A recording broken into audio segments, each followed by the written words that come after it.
This is an $80,000 Tesla, and today I'm gonna steal it with this $20 gadget. But to even get my hands on this thing, I had to take a journey into the dark underbelly of car hacking.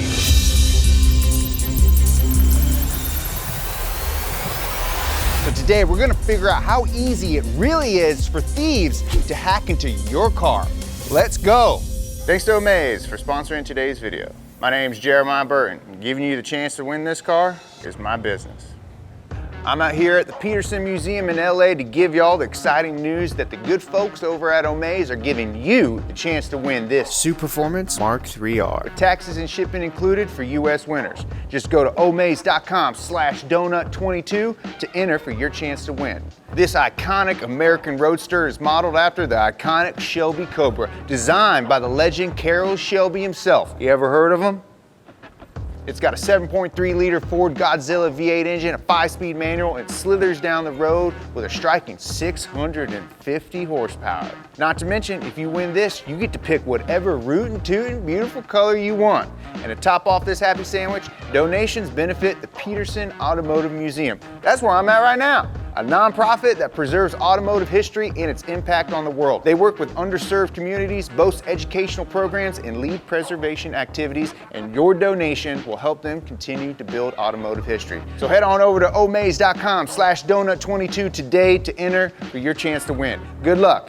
All right, now who do I have to talk to get my Catfish Camaro in here? Huh? Anybody around? You, ma'am, with the blazer. Nope. Nope, you're not. Nope. Okay, so I've been seeing a lot of news articles lately about thieves hacking into and stealing cars, and apparently it's becoming more and more common. So, if these thieves can do it, is it something that I can figure out?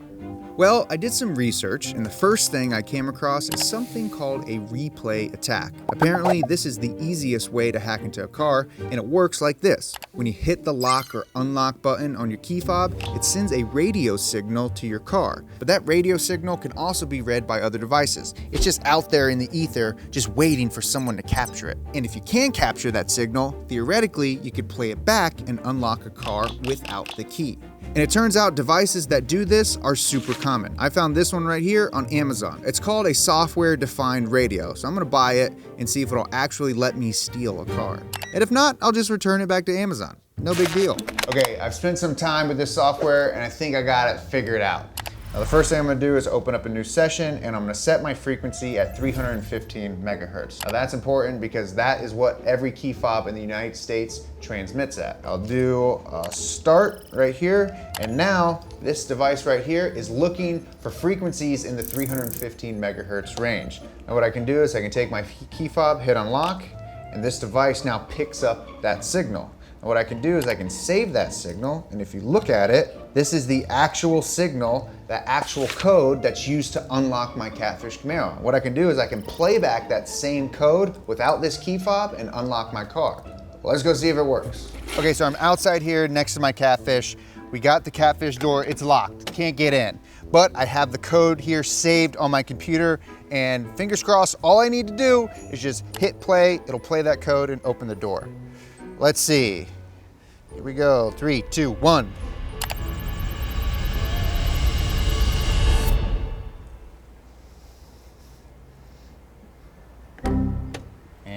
Okay. All right.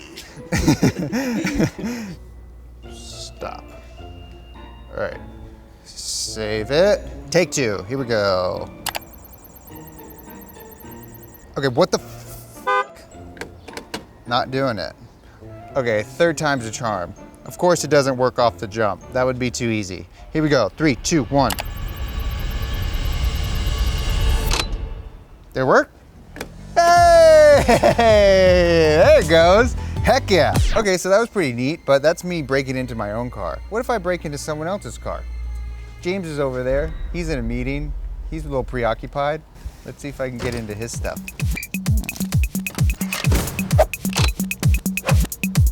Don't need those. Hey James, I got something to show you. You know what the videos I talk Go ahead, pull on that handle. Make sure it's locked. It's locked. Great. You know what I'm gonna do? I'm gonna unlock it.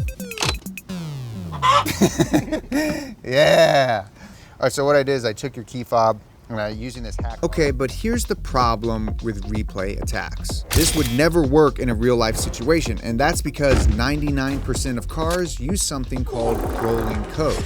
Every time you press the button to lock or unlock your car, the code changes. So the code I captured with this device will no longer work. Sorry, bad guys, guess you're just gonna have to use a brick. And you can see here, this code is different from this code. Once that code gets played, I can no longer use it. See these guys? These are different codes. They look different. See those two right there? That's like a fish, and this is like a pig.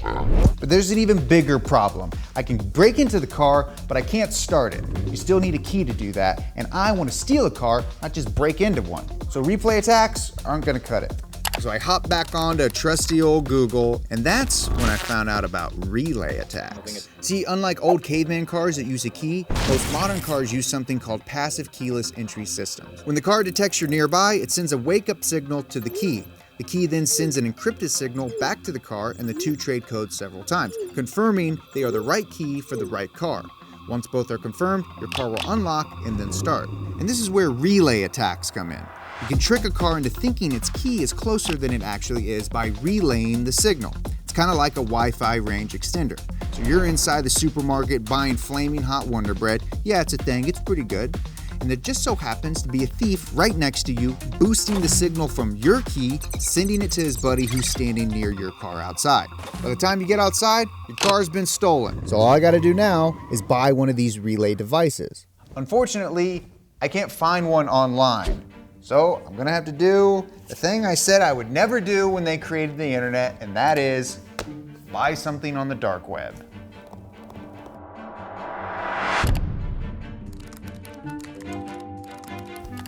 Oh, sick.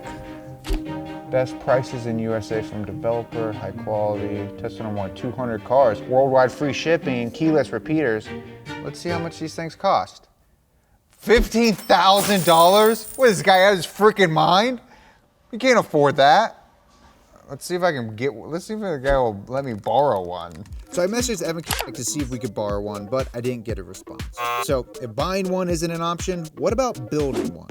So I started doing some more research, and it turns out all I have to do is build a custom radio device and program it to receive an encrypted 125 kilohertz wake-up signal from the car, upsample and retransmit that at 2.5 gigahertz to the key, receive the 350 megahertz encoded response, upsample that to 2.5 gigahertz, transmit it back to the car, receive the next coded response in the sequence before the 100 millisecond timeout interval. Okay, actually, this was way harder than I thought. And at this point, I've spent literal weeks trying to figure this out, and I haven't gotten any closer to stealing a car than when I started. I've been spending so many hours just roadblock after roadblock, pounding my head. But I can't just fail. I'm not a failure. I gotta get to stealing a car, or else this video is gonna suck. Luckily for me, I found this really smart guy, smarter than me. His name's Sultan. So Sultan is a security researcher who hacks into stuff to expose vulnerabilities, and I actually came across him in a news article while I was researching for this video.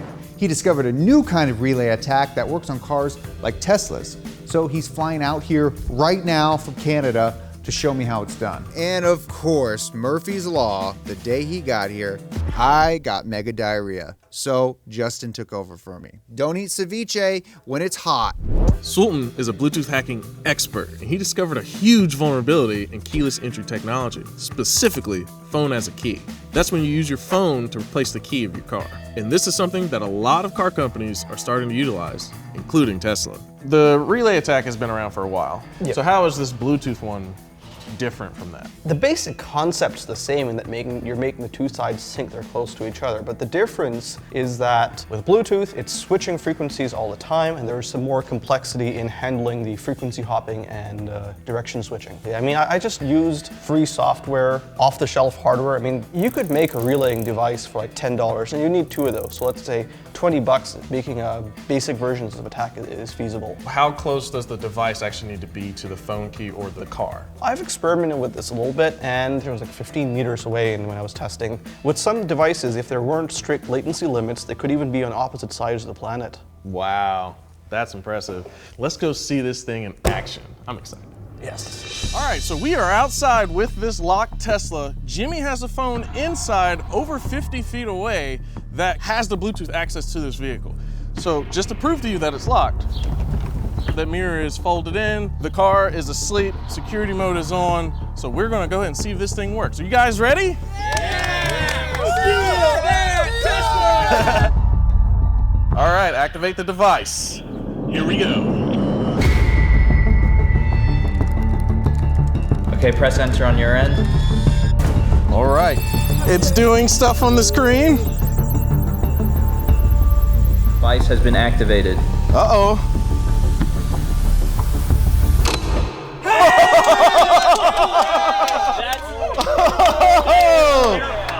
But this is just step one. We gotta drive away in this thing.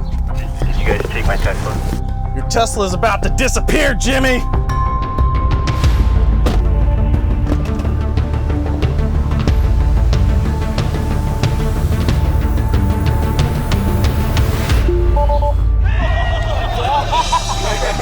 Fix it, Elon. This makes me happy. Real mechanic stuff. Really excited about these shirts. I love the design. They're now available at donutmedia.com. Just get one if you want to look cool. Don't worry, dude. I got you. Real mechanic stuff. So that was absolutely nuts. We just stole this Tesla for $20. Guys, I am telling you, please turn your Bluetooth off. It's a simple fix to alleviate this problem. Follow Donut at Donut Media. Follow me at Justin Freeman on Instagram. Like and subscribe. Thank you for watching. Y'all have a good one.